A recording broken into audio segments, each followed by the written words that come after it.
Dzalikal hayy. Selidik punya selidik, kenapa mereka itu enggan untuk menerima tamu?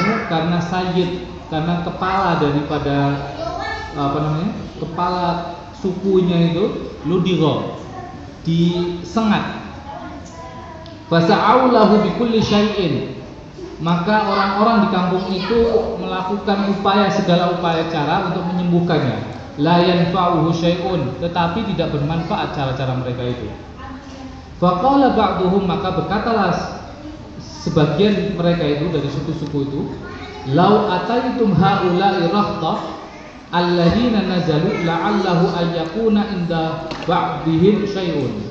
Cobalah kalian datangi ar-rahd itu, yaitu ar-rahd itu ini bahasa Arab itu memang luar biasa. Ar-rahd itu adalah kumpulan orang yang jumlahnya 3, lebih dari 3 tapi kurang dari 10.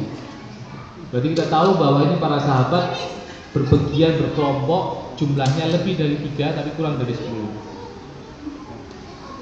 Cobalah kalian datangi orang-orang itu, yaitu sahabat Nabi itu, la'allahu ayyakuna inda ba'dihim syai'un. Mungkin saja mereka punya sesuatu yang bisa menyembuhkan. Fa'atauhum, maka mereka mendatangi para sahabat itu. Faqalu ayyuhar rabb inna sayyidana ludigha wa sa'ayna lahu bikulli syai'in la yanfa'uhu. Wahai kelompok para sahabat, sesungguhnya kepala suku kami itu sedang diludih, sedang disengat. Kami sudah melakukan sesuatu tetapi tidak berhasil. Fahal inda ahadi minkum min syai', apakah salah satu di antara kalian itu punya sesuatu yang bisa mengobati? Faqala ba'duhum na'am, maka ada salah satu orang sahabat mengatakan na'am.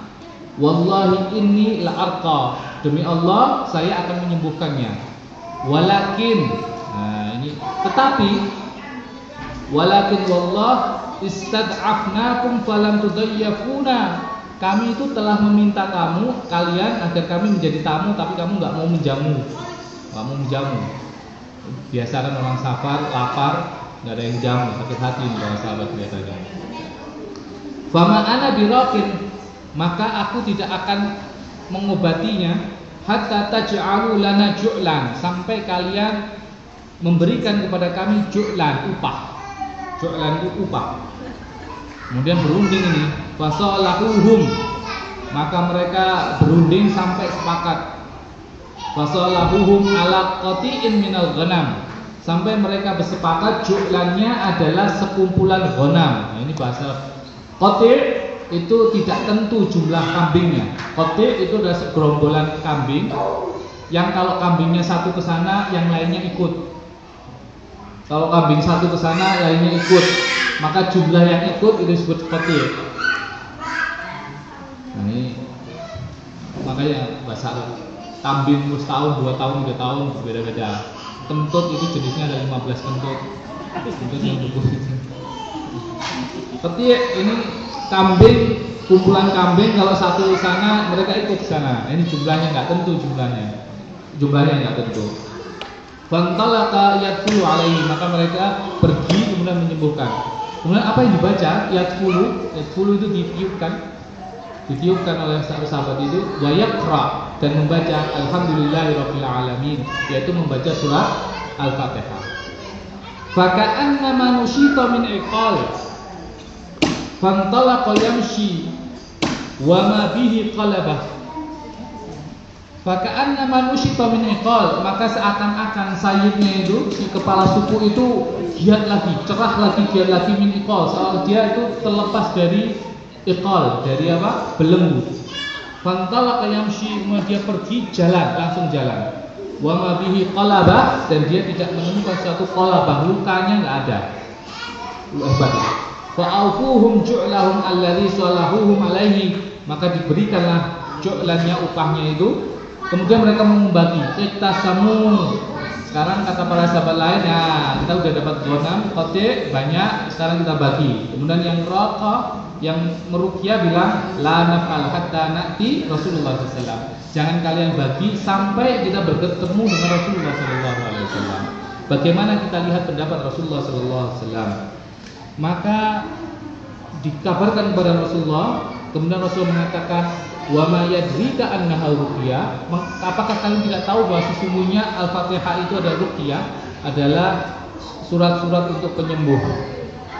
Tsumma qala qad asabtum iqtasamu wadribu li ma'akum sahman. Nah, sekarang kalian boleh bagi, tetapi kasihlah bahagianku. Nah, perkataan Rasulullah sallallahu alaihi wasallam, wadribu li ma'akum sahman. Sekarang kalian bagi dan jangan lupa bagianku. Perkataan ini menunjukkan bahwa Rasulullah meminta bagiannya, tetapi menunjukkan bahwa kambing-kambing itu halal.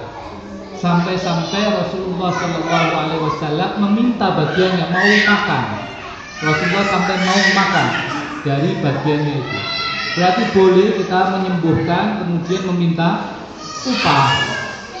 Bahkan Rasulullah mau memakan bagiannya dari, maka dokter itu nggak apa-apa. Dokter itu meminta jualan upah dari menyembuhkan itu tidak mengapa. Tapi tentu saja kalau dia mau bersedekah, apalagi kalau saya yang sakit malah nggak bayar, alhamdulillah itu lebih bagus. Faqad athara hadzal jawab fi hadhihi wa azalahu hatta ka'an lam yakun wa huwa ashal jawab wa aisar. Walau ahsana abdu tadawa bil Fatihah la ta'thirun ajiban fi syifa. Nah, ini kata beliau. Kemudian beliau menjelaskan dengan Imam Al-Qayyim, saya itu punya pengalaman dulu ketika di Mekah, kata beliau, saya sakit dan saya tidak menemukan obat sama sekali. Saya sakit dan saya tidak menemukan obat sama sekali. Kemudian saya membaca Al-Fatihah, kemudian saya menyembuhkan diri saya sendiri dengan Al-Fatihah, maka hilang penyakit saya itu. Kemudian fakuntu asifu dzalika liman yashtaki, maka aku itu sebarkan ini kepada orang-orang yang sakit, yashtaki alaman, bagi orang yang sedang menderita sakit. Wa kana katsirun minhum yabra'u sari'an, dan sebagian dari mereka itu sembuh dengan cepat. Tetapi kata beliau, walakin hahuna, namun di sini amrun yang bagi tafaqqullah. Tetapi di sini ada perkara yang perlu diteliti. Kenapa ada yang sembuh, kenapa ada yang tidak? Kenapa kita membaca Al-Quran beratus-ratus kali sampai khatam beribu-ribu kali, tetapi tidak ada athar, tidak ada pengaruh, tetap aja gundah gulana, tetap saja kita sedih sendu dan semisal itu. Kata beliau, wa huwa annal azkar wal ayat wal adiyah allati yustashfa biha wa yurqa biha hiya fi nafsiha nafi'atun syafi'ah. Beliau mengingatkan kepada kita, sesungguhnya zikir-zikir, sesungguhnya ayat-ayat atau doa-doa yang kita gunakan untuk istashfa, yang digunakan untuk menyembuhkan wa yurqa, untuk mengobati, dia fi nafsiha nafi'atun syafi'ah. Dia dengan sendirinya ayat-ayat itu bermanfaat dan penyembuh. Walakin tastati qubulal mahal, tetapi dia tetapi dia ada syarat-syaratnya. Apa syaratnya? Yang pertama adalah wa quwwatu himmatul fa'il wa ta'thir. Yang pertama adalah sampai para sahabat itu bisa menyembuhkan penyakit badan dengan Al-Quran. Kenapa bisa begitu? Yang pertama, membutuhkan kekuatan himmah, kepercayaan, cita-cita yang sangat kuat dari fa'il, dari yang menyembuhkan.